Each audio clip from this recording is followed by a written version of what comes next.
کریں. ڈاکٹر صاحب آپ فرمائیے کیا آپ روشنی ڈالتے ہیں؟ بسم اللہ الرحمن الرحیم نحمدہ ونصلی ونسلم علی رسولہ الکریم. اجتہاد کے لفظی اور لغوی معنی پر تو ماشاءاللہ گفتگو ہوئی ہے الحمدللہ.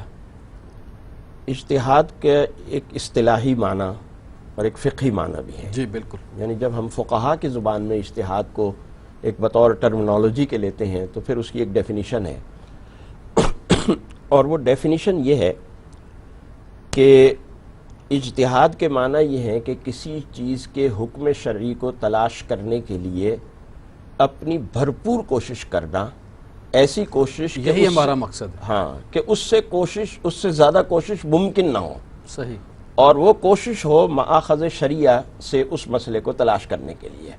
یعنی اس میں معلوم یہ ہوا کہ جیسے علامہ صاحب بھی فرما رہے تھے کہ اجتہاد میں کوشش کون کرے گا؟ وہی کوشش کرے گا نا کہ جو مآخذ شریعہ کا علم رکھتا ہے، جی، جس کو کتاب اللہ پر دسترس ہے، جس کو سنت نبوی صلی اللہ علیہ وسلم پر دسترس ہے، آثار صحابہ اور اہل بیت کو وہ جانتا ہے اور ان کے مزاج کو سمجھتا ہے، رسول اللہ صلی اللہ علیہ وسلم کے مزاج کو سمجھتا ہے کہ جب آپ نے یہ بات کہی ہے تو وہ کس پس منظر اور کس پیش منظر میں کہی ہے اور اس سے کیا چیز ہم اخذ کر سکتے ہیں. اصل بات یہ ہے کہ ایک سوال اٹھتا ہے اور وہ یہ اٹھتا ہے کہ ضرورت کیا ہے اجتہاد کی. جی بہت بڑا سوال ہے یہ. بہت بڑا سوال ہے کہ جی جب ہم یہ کہتے ہیں کہ ما فرطنا فی الکتاب من شیء، کہ ہر چیز قرآن کریم میں موجود ہے، بہت جامع ہدایت نامہ ہے، قیامت تک کے مسائل کو حل کرنے والا ہے. رسول اللہ صلی اللہ علیہ وسلم کی حیات مبارکہ کو بھی ہم یہ کہتے ہیں کہ ایک جامع نمونہ ہے، لقد کان لکم فی رسول اللہ اسوۃ حسنہ.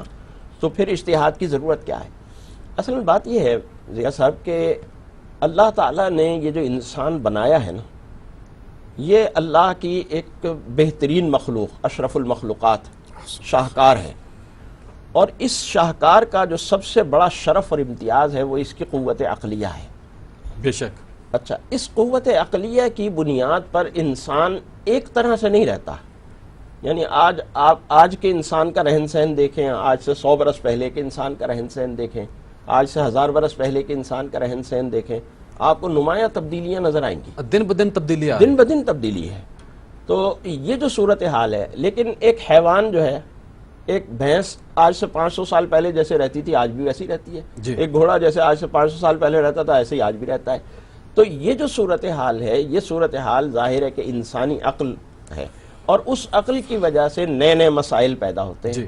اور ان نئے مسائل کو حل کرنے کے لیے ہمیں اجتہاد کرنا ہوتا ہے. لیکن اجتہاد کا دائرہ ہمارا انہی مآخذ اور مصادر میں رہتا ہے کہ جو مآخذ اور مصادر شریعت اسلامیہ نے واضح کر دی.